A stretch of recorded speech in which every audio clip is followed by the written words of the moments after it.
Welcome back, everyone, to Culture by Design. I am back with Dr. Tim Clark, and today we'll be discussing why exclusion and social injustice have created demand for psychological safety. Tim, how you doing?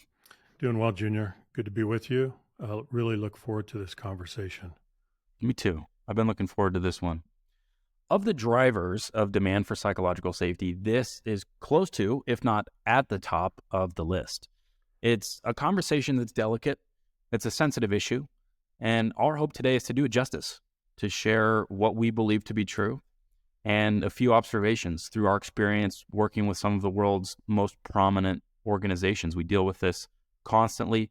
It's what we do, and we're excited to share with you today. Yeah, that's true, Junior. And I do want to underscore the point that you just made. As we have this conversation today, we do so with an understanding that it's delicate, that it's sensitive, and we want to acknowledge that, and we want to approach it with the respect and the dignity that it deserves. So here we go. So what is social injustice? Tim, that might be a term that we want to define at the get-go here to make sure we're all talking about the same thing. How would you define social injustice? Well, I think the very basic definition of social injustice is when humans don't treat other humans the way they should be treated. That's the most basic definition. Now there are all kinds of manifestations of social injustice, of course, but what is the basic definition? I think that's what it is. I think that's helpful, and I think it's actionable, so I appreciate you laying it out that way. The way that we'd like to start today's episode is by asking all of us, ourselves included, 4 questions that lie at the heart of the topic. And I'd ask anyone listening to try and answer these questions as I read them, and the answers will shed light on where we might need to spend some more time as individuals and as organizations. The first question: do you truly believe that all humans are created equal? And do you accept others and welcome them into your society simply because they possess flesh and blood, even if their values differ from your own? Question 2: without bias or discrimination, do you encourage others to learn and grow? And do you support them in that process, even when they lack confidence or make mistakes?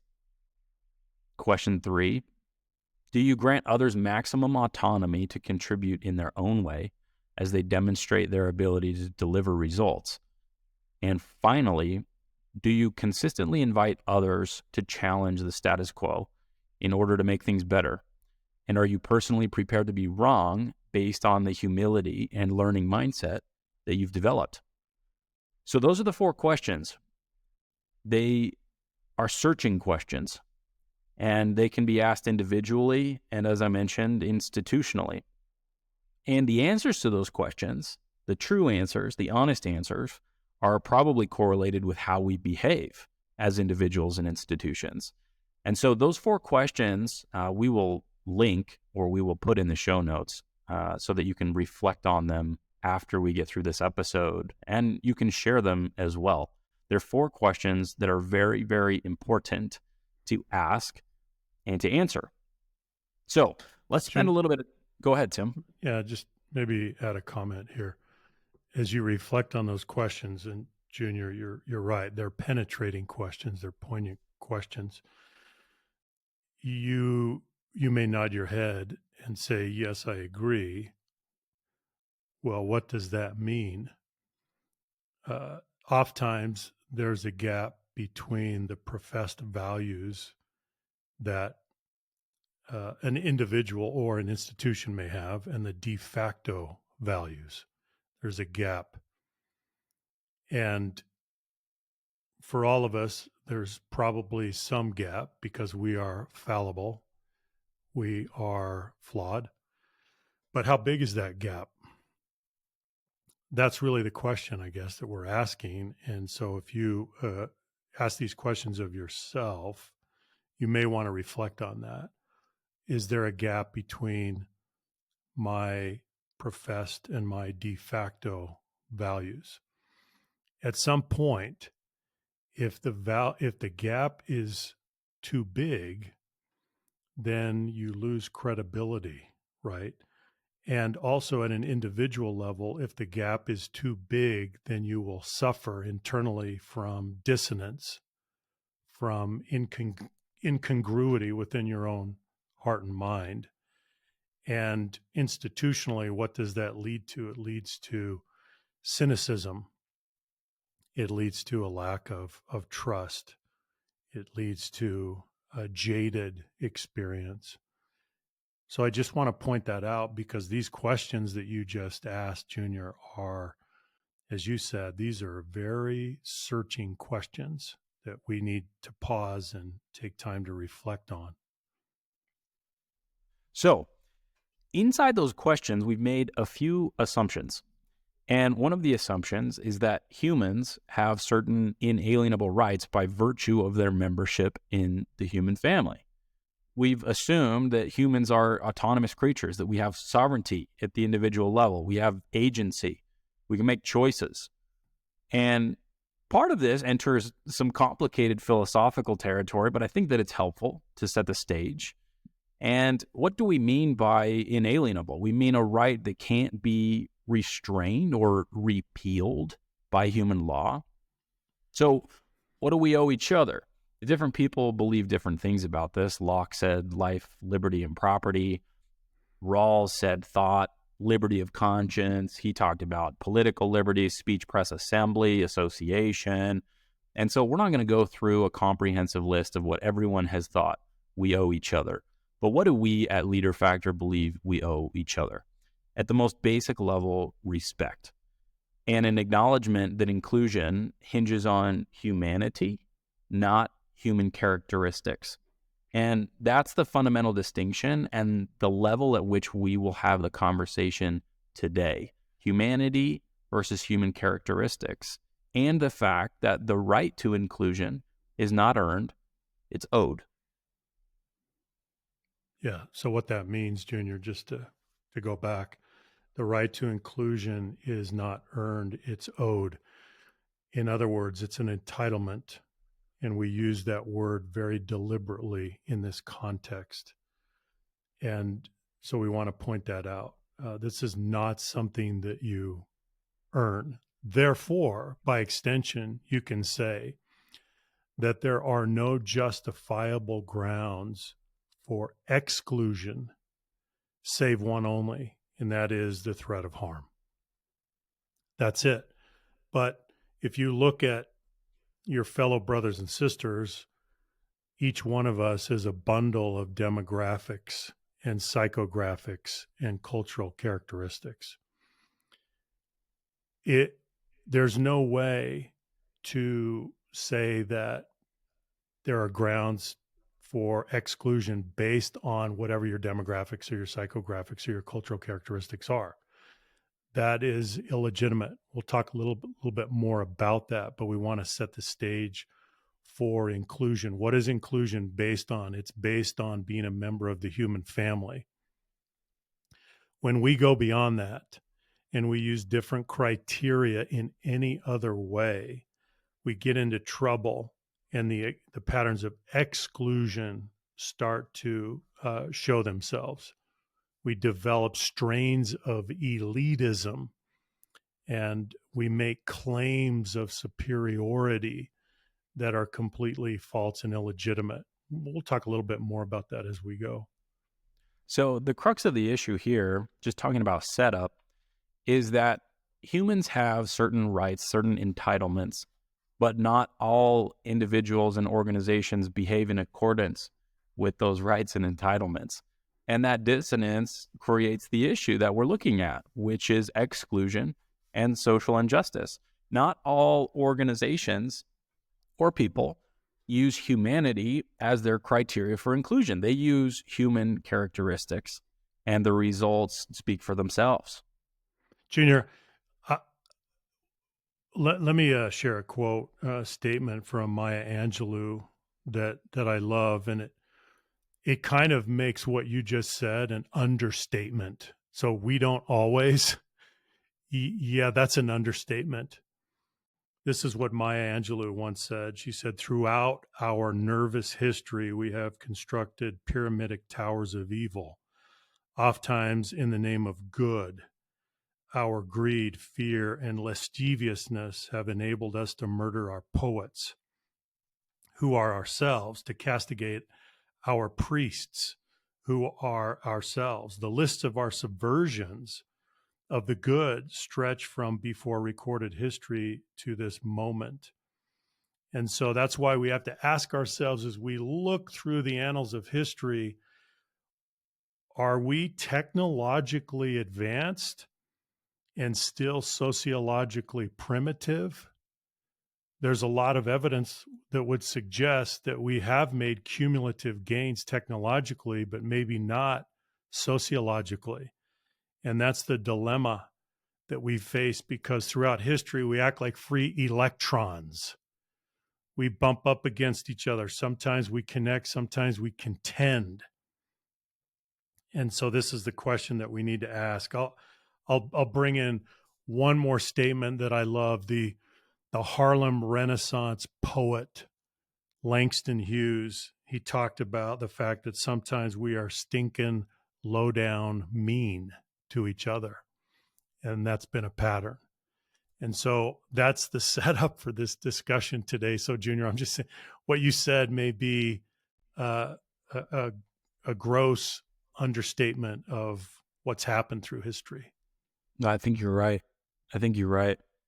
If we're open and honest and we look through the history books, there are few exceptions to that rule of exclusion. And that Maya Angelou quote, that packs a punch. It I does. want to make sure that that makes it into the show notes. That's something that each of us needs to read again. I know I'm going to go read that again. Let me add a couple more. Do it. If that's okay.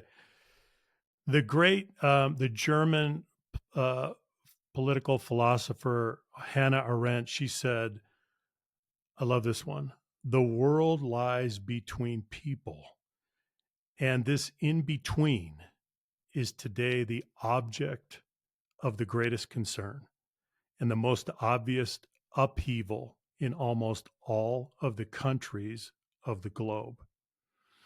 And then I'll just add one. So that's the macro perspective, right, that Hannah Arendt gives us. And then here's a related thought from Rowan Williams, the former Archbishop of Canterbury. Very simple statement. He said, "We are healed by relation, not isolation." And so the tee up for this discussion, Junior, is so important. I'll add one last statement. This is what I wrote in the 4 stages of psychological safety. As humans, we look for loyalties to attach to. Out of our attachments emerge our differences. Out of our differences emerge our divisions. Out of our divisions emerge our classes, ranks, and stations. And it is out of those spaces between us that the comparisons begin. The empathy flees, the fear and envy emerge. The conflicts arise, the antagonisms gestate, the destructive instincts and impulses for abuse and cruelty arise. In the spirit of our bigotry, we invent dogmas to justify the ways we torment each other. So the history, it's not a good one, is it, Junior? It's a chronicle of conquest and bigotry and servitude. I think we have to acknowledge that going in. I think part of that acknowledgement is acknowledgement that it's difficult and that it's complicated. Otherwise, we would have solved it already. If you look at the technological problems that we've solved over thousands of years, it's astounding. Yet we have not been able to crack the code. And so when we're talking about demand for psychological safety as it relates to exclusion and social injustice, we're talking about a very complicated issue. We have not solved this over thousands of years. And some would say, well, there's been real no concerted effort because those who could make change perhaps bask in some of the consequences of that inequality and social injustice in a favorable way at the top of some of those pyramids that Maya Angelou mentioned. And the in between that Arendt talks about, it includes a whole host of issues that we're talking about today that we are trying to work through. There are a multitude of issues that as a species we're trying to work through. And we're not here to take a policy stance, but some of the issues, I mean, there are so many: voting rights, ecology and environment, healthcare, the refugee crisis. And there's not just one, there are refugees all over the globe. How many hundreds of millions at this point are displaced? Racial injustice, income gaps, gun violence, LGBTQ rights, hunger and food insecurity, worker equality, body autonomy, body coverings. You see these things pop up every single day.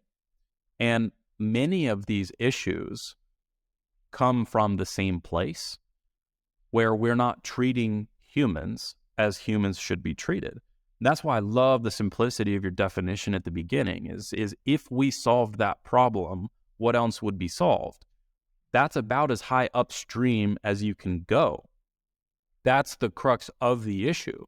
So if you were to assume that every human treated other humans as they should be treated, and we are making some assumptions about how they should be treated, a lot of these things would not be problems anymore. But there is nuance and there is complexity, and we acknowledge that. But we've been trying to solve for this for hundreds of years. If you look historically, we could point to just a few: women's suffrage, civil rights, apartheid.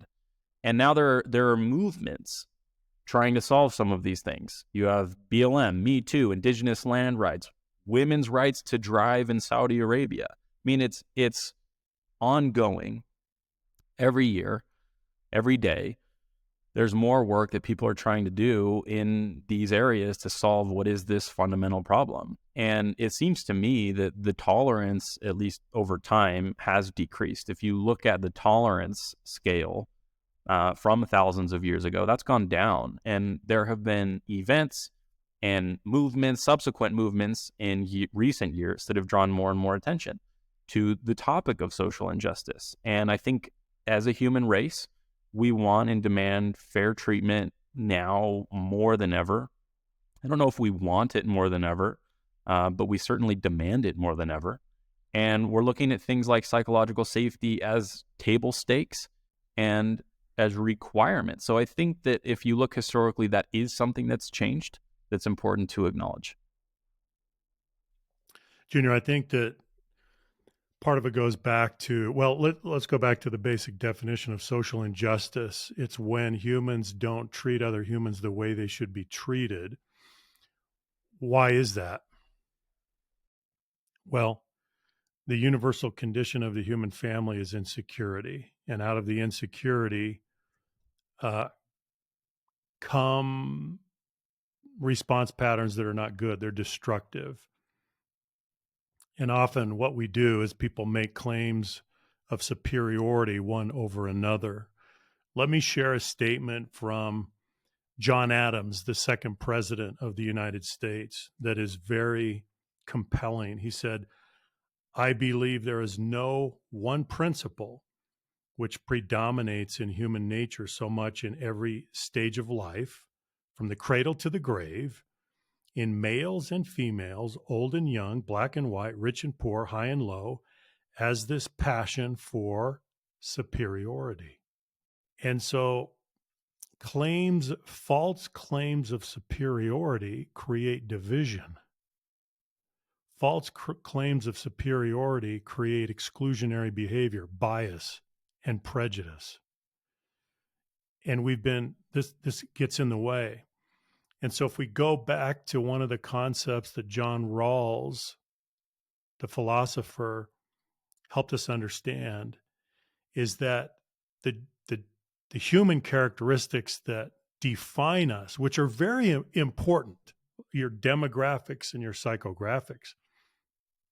But he says that when it comes to having an a just society, that those differences become arbitrary distinctions. It's not that they're not important anymore. They're important. They are sources of your identity. They are, in many cases, sacred to you. You cherish those. But they're no more important than someone else's human characteristics.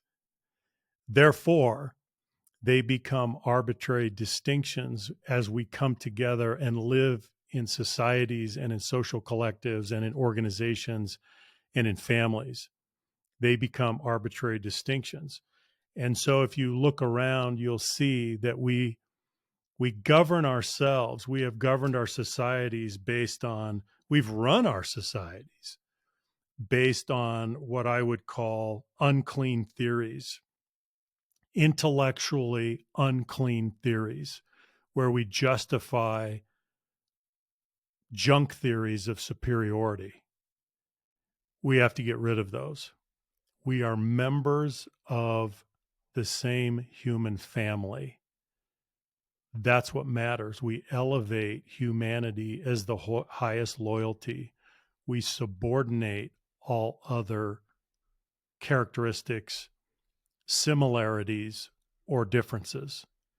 We're not saying they're not important. They are important, but they're not more important than humanity, right? To put a little bit more color to humans versus human characteristics and this idea of superiority, I pulled up a list of some of the factors that we use. And this is from a webinar that we did. We can link to that in the show notes. But here are a number of factors that I think all of us have probably used at some point in some way to feel superior or inferior to others. Let me read some of these. I think it's helpful. Social, physical, intellectual, ethnic. And as I read these, think about it, right? I'm socially superior. I'm physically superior. I'm smarter. I have superior ethnicity.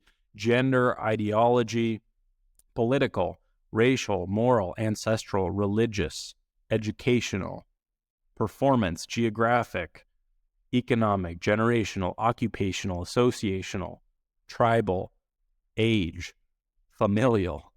So that's a lot of variables. We use each one of those as the basis for our judgment. I'm older, therefore. I ascribe to this religion, therefore. This person is this race, therefore. I associate with this person, therefore. I'm from this generation, and because of that, this. So we use these all the time. And as you mentioned, they are important distinctions. There are meaningful distinctions, but we cannot use them as the basis for exclusion. That's what we're talking about. So when we talk about human characteristics, those are some of the buckets that we're talking about. And it's important to look at those, and maybe you ascribe to some of these as your variables of choice for including or excluding. Maybe performance, you index really high on that variable, and you're like, wow, you're just not a high performer, then it's exclusion for you. Or, maybe it's ideological. You subscribe to this ideology, therefore you are in this bucket, and I exclude the whole bucket just out the gate. And I look at you as inferior, right, Junior? Exactly. Yeah. Exactly. And one of the things that I like about this frame is that we don't necessarily use all of these variables to feel superior. Sometimes we use these to feel inferior. That's an interesting angle. Mm-hmm. And I think that that's also dangerous, is you use these and put yourself into a deficit position. Now, talking about deficit positions, I want to make an acknowledgement here, is that we will never assume to understand other people, their experience, the way that they see the world, because some people do come to the table in a real deficit position. Yeah, they do. By virtue of their race, their gender, or any one of many demographic variables, or any of the variables that I just talked about, geographic variables, the list goes on and on and on. I'll And make a as comment. I'll make a comment on that, Junior. The danger of feeling inferior, right? So there's a body of theory here that's called stereotype trait theory or stereotype threat theory. And one of the social psychologists that is a pioneer in this area is Claude Steele. And what he helps us understand is that if you believe, if you think you are the target of a negative stereotype, you will act in accordance with that stereotype. You will conform to that stereotype in a negative way. You will reduce your performance. You'll comply with the lower expectations. That's a tragedy. But there's some truth to this. There's some empirical evidence that people will move to the expectation if they think they are a target of a negative stereotype. So that's why they call it stereotype threat theory. It's diminishing you and you're feeling the impact of that stereotype on you. It's a real force. It's a degrading, diminishing force. So we have to acknowledge how real this is. Students do this in school, right? If they think that they are the object of a negative stereotype, they will perform based on the expectations for that stereotype. We see it again and again. Study after study confirms this. No, I appreciate you sharing that. And it speaks to the burden that each of us, not a burden, the responsibility that each of us has to acknowledge that people are coming to the table in different positions. Some of them may actually be the target of a negative stereotype. Some may think that they are the target of a negative stereotype. I mean, imagine just classroom to classroom in your example. That can be very, very different. And let's say you get someone new on your team. They may be coming out of a traumatic experience, and the way that you treat them at the get-go is very, very important. They may be coming to the table not in a neutral position, but in a deficit position. And we see this. We've worked with dozens and dozens of big multinationals, and we're getting this feedback more than once. And that feedback is this. I feel, I as a person, that some acts of vulnerability are not just a little bit vulnerable for me in an emotional sense, but that they're actually physically vulnerable. Mm-hmm. They may actually be physically dangerous, and this can be borne out in the data. And so acknowledging that that is the experience of people that we interact with, that we may interact with every day, is important. Because if you look at everyone the way that you look at yourself and, oh, well, that's not a vulnerable thing. No, people keep telling us, hey, look, for me, just showing up is a vulnerable thing. I don't even have to open my mouth before it's vulnerable for me. Right. And acknowledging that is very, very important if you're going to be competent in this area, just as a human generally, but certainly as a leader. If you're going to be a leader and you're going to manage, acknowledging this is very important. I had a woman talk to me the other day, Junior, and she's a member of an underrepresented population. And she said, Tim, please tell people not to tell me to just lean into my vulnerability. That's not helpful, because the reality is, in some social situations, that's dangerous.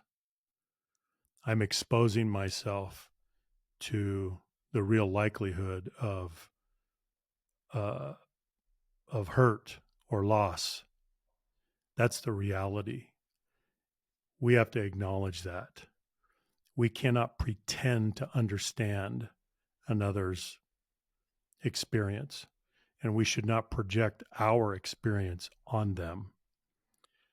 So there's so much to think about, but I would just encourage all of us to go back, crack yourself open, take a hard look inside at your values and your assumptions, and your biases, and some will be hidden, some will be conscious, some will be unconscious. How do you make the unconscious conscious? How do you elevate those?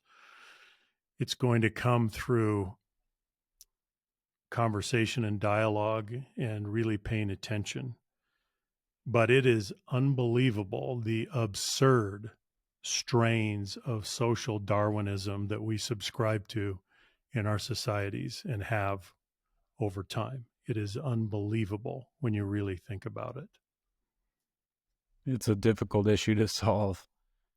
So everything that we've talked about to this point affects organizations. It affects not just individuals, but organizations and the individuals inside them. And if we don't get this right, there are a few things that happen. And there are a few things that are happening because the default is that we don't get this right. We bleed out our top talent. We bleed out our diverse talent. And that's one of the first things to go. People feel excluded and shut down. So we don't get divergent thinking. So we don't get innovation down the line.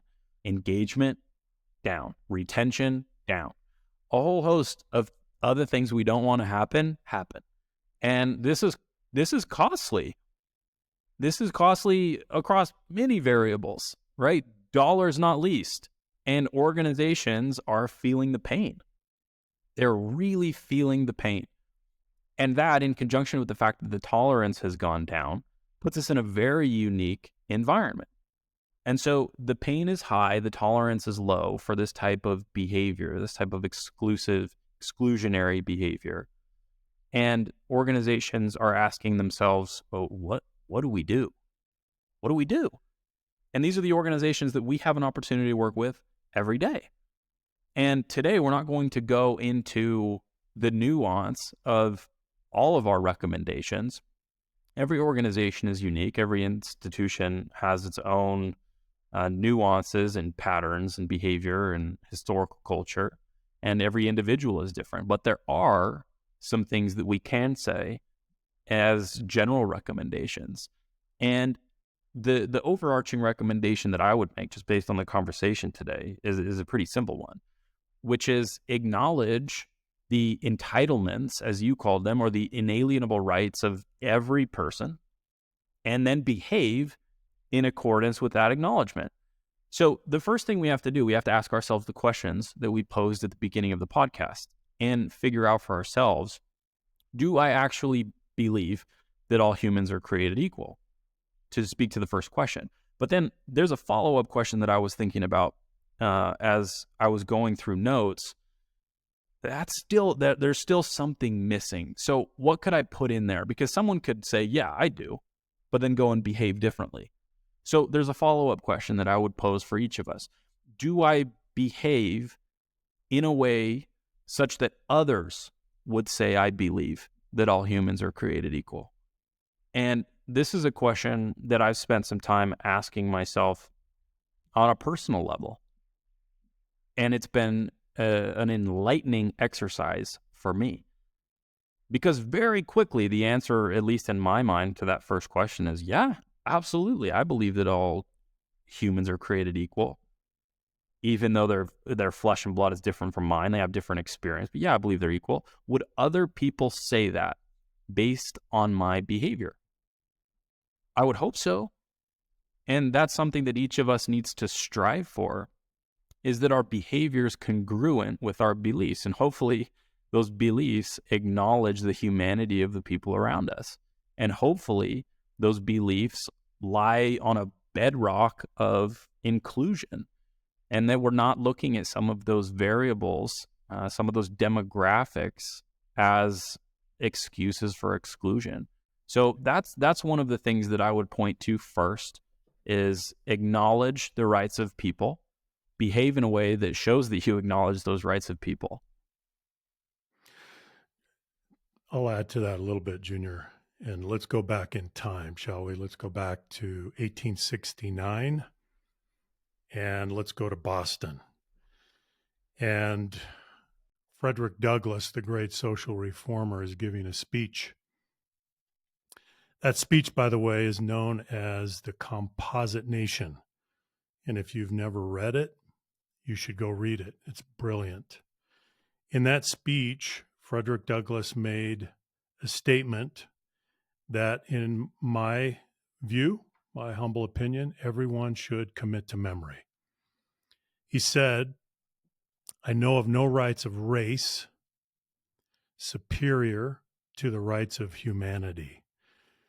Now, we need to break this down a little bit. What is he saying? What he's saying is he's articulating, he's explaining the governing and organizing principle of inclusion. What he's saying is that the highest loyalty must be humanity. Let me go back to the statement. I know of no rights of race. What is race? Race is a human characteristic. Is it important? Absolutely. You don't think Frederick Douglass knew that that was important? But you can take it out. It's a placeholder in this statement. So take it out and put in the blank, fill in the blank, any other demographic variable or psychographic attitude, belief, assumption, value. So you can put in the box age or gender or educational attainment or political persuasion or religious affiliation or sexual orientation or whatever it may be. Just fill in the blank. I know of no rights of blank superior to the rights of humanity. Do you see what he's saying? Humanity becomes the highest loyalty. Now, what's so fascinating is that when he gave this speech, he was advocating for the citizenship rights of Chinese immigrants back in 1869. That is astonishing to me. But he well understood how you create an environment of deep inclusion and you sustain that. Because if you pull off of that approach and you start to elevate one or a combination of human characteristics above humanity, you're on the slippery slope. You're in trouble. You are sowing the seeds of division. And that's where we get into trouble. And that's the wall that so many organizations hit in their journey to move from diversity to deep inclusion and then be able to sustain those conditions. It's not easy to do, but this is the organizing principle. This is how you install it. I have yet to find another way to do it. I don't know how you do it. You simply have to install humanity as the highest loyalty and subordinate all other human characteristics, which means differences and similarities. Those become subordinate. There's no other way. But if you do that, watch out. You are able to create and sustain deep inclusion. I'm glad that you've shared these quotes. There are many people who have lived throughout many stages of history that can provide us with amazing insight, who have lived through things that we cannot imagine. There's a wealth of knowledge to be gained from looking at those. So I appreciate that perspective in today's episode. So stage 1, inclusion safety. Many of you are probably familiar with the 4 stages model. This is the stage that we would point to as it relates to this issue, inclusion. And it's social exchange. If you remember the social exchange for stage 1, it's this. If you're human and don't present me with harm, I'm obligated to include you and invite you into my society. There's nothing else. So if you'd like to learn more about stage 1, would highly recommend the episode that we did on stage 1. We've done a webinar, a full web page on inclusion safety. So a lot of assets regarding that stage. So if you want to shore up your knowledge a little bit there, do some exploring, those are good assets for you. And of course, the book. So if we build our lives and institutions on the foundation of psychological safety, many of the issues we face today, the ones that we've described, go away. And that may be a simplistic view. We know it's complicated. We know it's difficult. But there are some fundamental truths and principles that if we live by them, I think our experience, the experience of those around us, will improve. We need to put humanity before human characteristics, and we give basic respect and permission to participate. Those are some very actionable things that we can do. And I would encourage each of us to have a self-inventory after going through this content. Ask ourselves some penetrating questions, and then just sit and ponder the answers.